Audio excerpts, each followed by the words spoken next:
Maganda umaga, tanghali, hapon, gabi sa air elements na Gemini, Aquarius, and Libra. Pagbati po para i-shout out natin si Madam Fortunata, ang mother ni Madam Tersilas. Yan ha, pasisyan at lagi ko nalilimutan. So, bigyan natin ng forecast reading sa mga natitirang araw-linggo ang ating air elements. Okay? The Libra, Gemini, and Aquarius. Yan.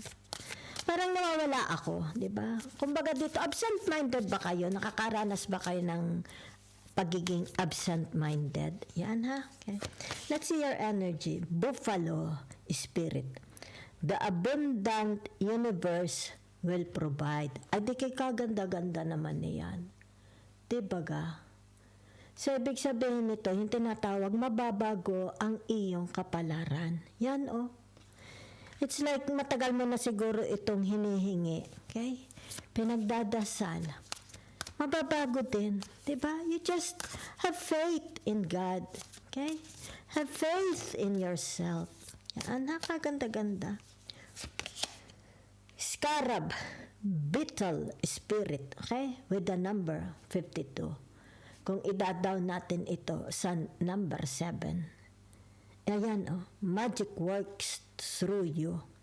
So, ito may kinalaman sa inyong pamemera, sa inyong career, di ba?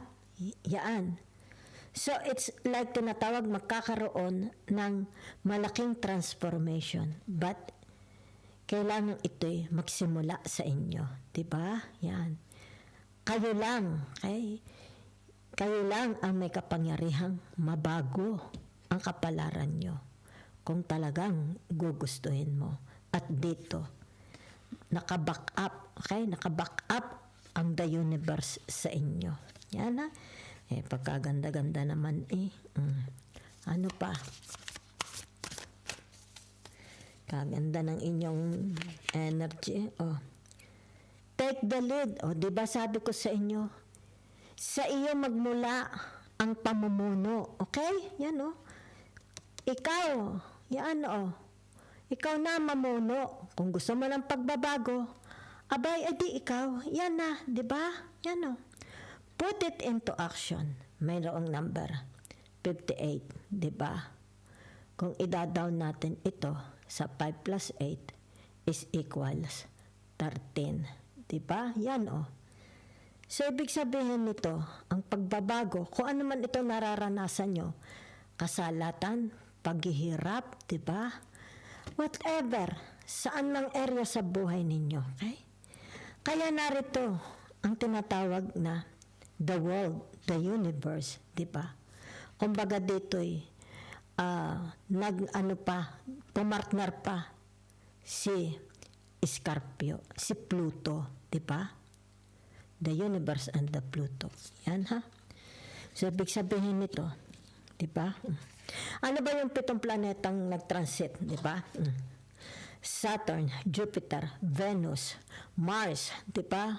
Uranus, di ba? Ano pa yung 2? Nalimutan ko na. Yan. Ayan, oh, kita ninyo, oh. Kayo lang, di ba? Walang ibang makakagawa nito. Kayo lang kung talagang gusto niyo ng pagbabago. Okay? So, let's see. Pagsasalitain natin ang tarot, ha? Saang area sa buhay niyo. La la la la. La la la la la. La la la la la la. Kita mo, oh. Ano ka nakikita mo? Diba? The 6 of Cups. Okay? So, anong ibig sabihin nito? Yung tinatawag, yan, oh. Meron for some of you. Okay? Tinatawag na iniwan. Iniwan na nila itong relationship. Kasi, there is a relationship na kumbaga dito'y masyado ng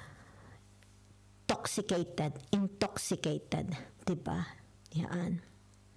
Nakakapagod, diba? Kumbaga dito'y tinatawag na wala rin namang napapala. It's like pareho lang, di ba? Silang nahihirapan. Okay? Kung kaya nga narito, okay? Ang tinatawag, yan, the Pluto.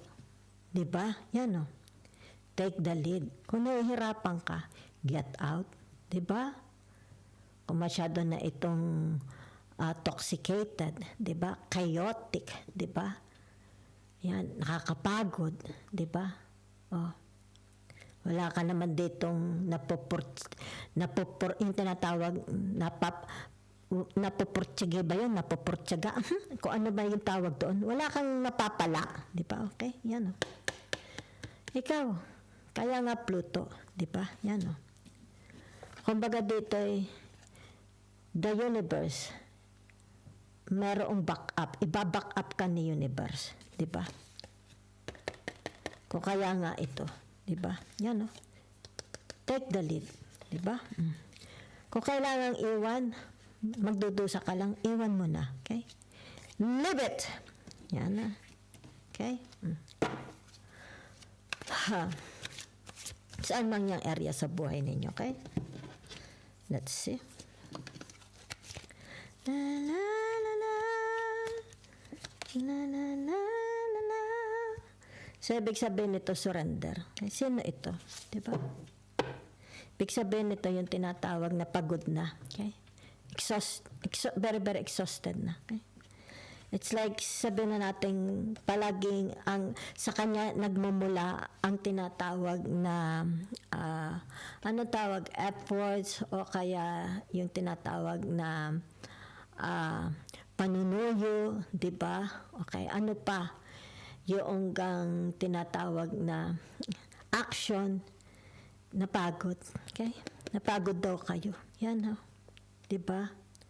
So, pwede rin naman ito kung sino itong the emperor sa buhay nyo. Since this is the sign of the fire energy, the Aries. Okay?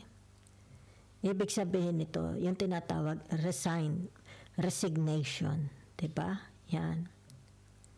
Ibig sabihin nito, yung tinatawag na bubukod na siya. It's like maaring papunta na lang siya sa home for the aged, di ba? Enjoy na lang niya yung kanyang pension, di ba? Yan. So, kailangan merong mag-take over. Kaya nga narito ang tinatawag iskarab. Okay? Yan Yan take the lead. Okay? Di ba? Yan kita nyo. Ibig sabihin ko sino itong napagod na ito. Yan bibigay na. Okay? Kayo na ngayon ang tinatawag. Ito ay somebody from you. Okay? Yan. In relationship with you. Okay? So, ibig sabihin, ikaw na. Ikaw na ang next. Okay? Successor. Maaaring kayo ang successor ng taong ito. Okay? This person is not anymore capable of doing his role. Okay? So, naririto ang the tree of, ito? Wands. Okay? So, ibig sabihin nito, kayo na. Diba? Yan mamumuno. Yan kita mo. Kayo na Diba? It's like, kung sino naman ito. Yeah, I declared. Diba? Yan. Dinedeklara ko na ang kapangyarihang ito'y isasaling ko na. So, ibig sabihin nito, kailangan sila'y agree, di ba? Walang pagtutol. Yan, It's like yung tinatawag lahat ng staff sa loob ng bahay, sa loob ng kumpanya, sa loob ng pinagtatrabahuhan, di ba? Yan, agreeable. Yan. Walang tututol. Okay? So, let's see. So, meron dito ibig sabihin nito, bababa na sa kanyang kapangyarihan. Maybe sa business, baka may business kayo. Kayo na, okay? Kayo na ang bagong employer. Mamamahala, magpapatakbo, okay? So, ibig sabihin ito yung mga tao nakapalibot sa inyo, di ba? Yan. It's like susuportahan naman kayo, di ba? Yan. Kumbaga dito they love this person. Okay? Kung kaya dito, kung sino ang pinili nito, pahalagahan nila, irerespeto nila, susuportahan nila. Okay? Sandali lang ha, ba't ka rin nag-reverse? Sandali. So, ibig sabihin nito, yung tinatawag, wala nang activities. Yan wala na. It's like, maglelaylo na siya sa buhay niya. Okay? So, I'm talking here not only you, others too. Okay? Pwede rin naman ikaw ito. Okay? Yan, maaring maglelaylo ka na. Pero there is someone, okay? Meron pa. Kasi dito, the Three of Wands at itong the Six of Cups, di ba? Since ito yung tinatawag na the universe, ito yung tinatawag na the goals, di ba? The ambition, okay? So ito yung tinatawag na transformation, di ba? Yan. So ibig sabihin nito yung tinatawag na meron ditong hindi na siya active, di ba? It's like siguro sa bahay na lang siya, di ba? Baka mag-aalaga na lang siya ng sisiw, di ba? Yan. Kasi ito, the Six of Cups. Okay? Yan. Ibig sabihin nito yung tinatawag, magsisimple life na lang siguro siya. Diba? Maring uuwi na lang siya sa bukid. Diba? Yan. Tapos na yung kanyang tinatawag na glorious life. Diba? Spotlight. Diba? Yan. Tapos na yung kanyang pamamayagyag. Diba? Yan. Okay? So, let's see. I'm reaching out. Okay. Sino ito? Diba? Ito yung tinatawag na, kung sino man ito, it's like meron ditong tridor. Diba? Okay, yan. Ibig sabihin nito, kung sino ito, yan, ikaw magte-take over diba? Halimbawa ng business, ng family properties, family home, diba? Kung sino itong tridor, may tridor. Okay, meron ditong tridor. Yan ha.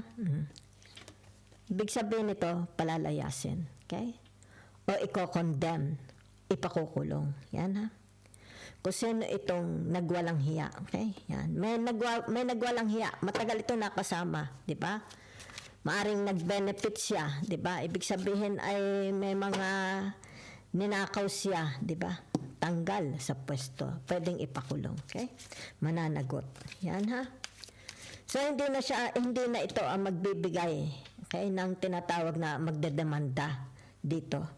Kung sino ito, kayo ito magte-take over, di ba? Kumbaga dito bago na ang rules, di ba? So ibig sabihin nito, tatanggalin na dito ang mga corrupted, di ba? Corrupted staff. Kung halimbawa palasyo, aalisin ang mga halimbawa mga abuso, di ba? Noong panahon ng hari, di ba? Yan. Lilinisin ang palasyo, lilinisin ang bahay. Di ba? Yan. May makukulong. Okay? So, yan ha. So, naririto, tinatawag kapayapaan. Okay? Ibig sabihin nito, yan peaceful na ang kanyang buhay. Okay? Maaring ito, kung sino ito sa buhay nyo. Pwedeng kayo, or ito yung tinatawag related sa inyo. Maaring magulang mo, di ba? Asawa mo, kamag-anak mo. Yan ibig sabihin nito, yan. Tinatawag resigned na siya, okay? Nag-enjoy na siya. Gusto na niya tinatawag na domesticated life, 'di ba? Tahimik na buhay, baka mag-garden na lang siya. Okay. So let's see. So, kita niyo ang bottom card, yan Ibig sabihin nito introducing, yan 'di ba? Kaya dito, 'di ba? Ibig sabihin nito, yan it's like magpapakilala, di ba? Ako na ang bago ninyong boss. Ako na ang senyorita, senyor dito sa bahay na ito. Di ba? Kung kaya dito, yan. It's like mag-iintay sila, 'Diba? Ng order mo, 'diba? It's like tinatawag, bukas ang simula ng aking panunungkulan. Okay? La la la la. La la la la la la. La la la. Kita mo, oh. Kita mo, 'di ba? It's like ang batas mabagsik itong taong ito, 'di ba? Mabait siya, kita mo naman mabait sa hayop. 'Di ba? Kita mo naman, no? Hindi agad-agad, ay, ako nakaupo na, ibili mo ako ng taho, ibili mo ako ng pansit, ibili mo ako, hindi. 'Di ba? Nasa ano pa lang siya, pagpapakilala, 'di ba? Yan. Pero dito, once na ito ay nanungkulan, tabi na, okay? So ito ang tinatawag na the Gemini, the Libra, the Aquarius. Mabait sila, pero nakikita mo, okay? They are not ruled by their emotions. They are not ruled, di ba? Kumbaga dito, pananagutin, di ba? Kung ikay mali, mananagot, di ba? Ganyan, parang berdugo, okay? Kita mo, It's like ito yung tinatawag batas, okay? Meron tinatawag bulag ang batas o ano, 'di ba? Yan. Pero kahit sila'y nakapikit, alam nila, 'di ba? Malakas ang tinatawag sensor, okay? Pakiramdam ng mga Libra, Gemini, Aquarius. Iingatan nyo. Matalas, nakakasugat, okay? Kayan. Ang kanilang pagsasalita, ang kanilang bibig, ang kanilang dila, parang ahas na kaganyan, diba? Nakakasugat ang kanilang salita, kaya nakagalabs. Kinukumpara, okay, sa wild bird, okay? Pwedeng magkatetano, diba? Kita mo dito, walang awa, okay? It's like tinatawag, pag-aaralan naman nila, diba? Hindi naman sila ganon. Pero kung kailangan managot, mananagot ito, okay? So, pinakikita dito, ang tinatawag na the Gemini, the Libra, and the Aquarius. Diba? Mabait. Pero, huwag mo susubukan. Okay? So, yan ang tinatawag na the judgment. Diba? So, ibig sabihin nito, yung tinatawag na mga old wounds. Diba? Halimbawa, sabihin natin may mga old wounds from the past. Diba? Yan. So, ibig sabihin nito, okay? Since ito siya, yan ha. The Pluto, yan ha. Diba? Kung sino naman ito, tapos na ang kanilang tinatawag na serbisyo, diba? Yan. So, ibig sabihin nito, yung tinatawag, halimbawa, tapos na sa panunungkulan, diba?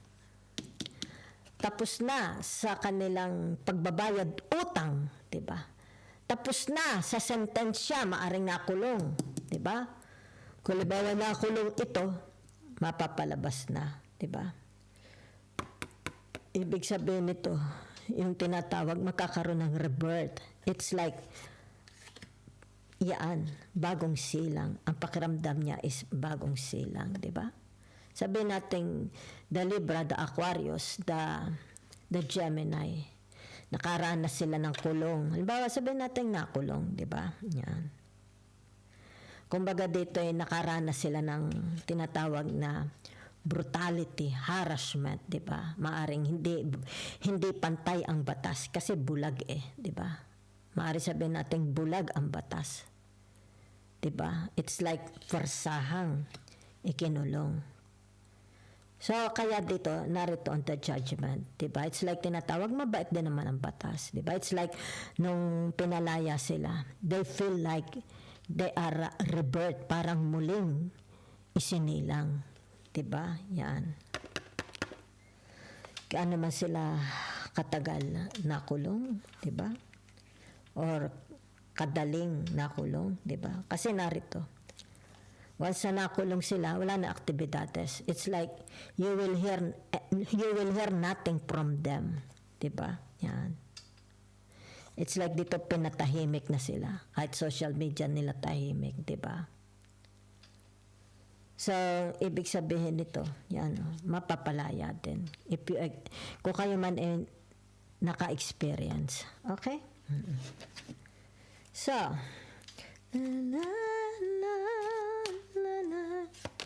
okay, yan kita ninyo. So, for some of you here, ibig sabihin nito, di ba? Tinatawag na matatapos, okay?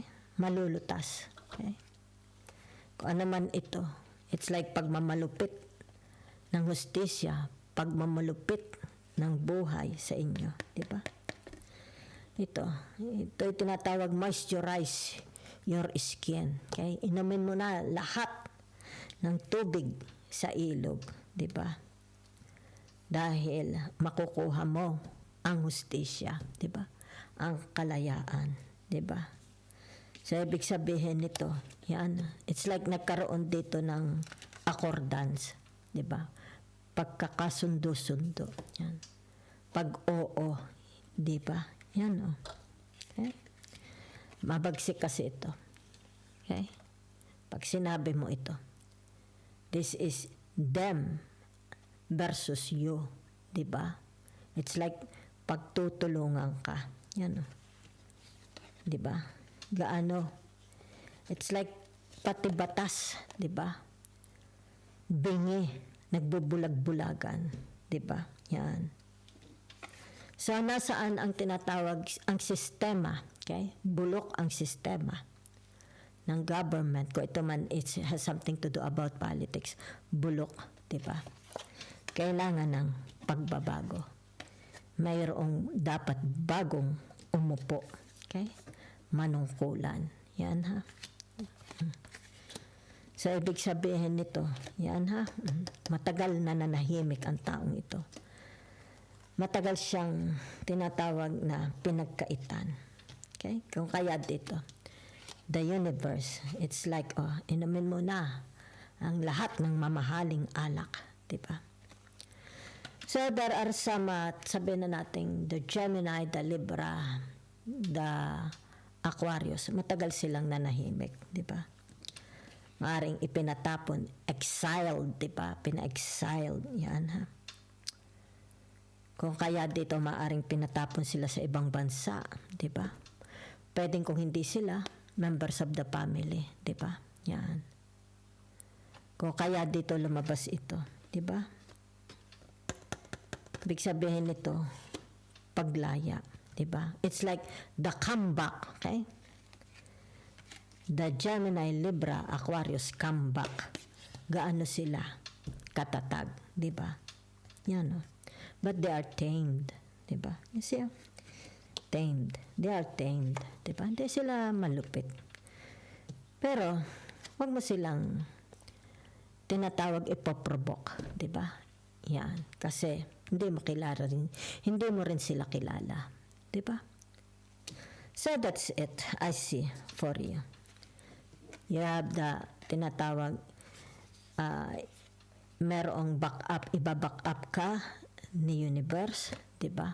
Kailangan lang tinatawag magsimula sa iyo, 'di ba? Yan take the lead, 'di ba?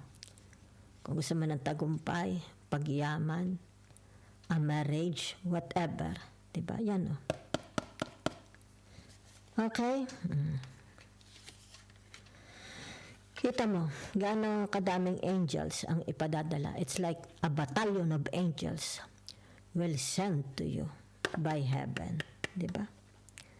Para mapuksa mo itong mga palalo, mapangahas, okay? Mga magnanakaw, diba? Yan.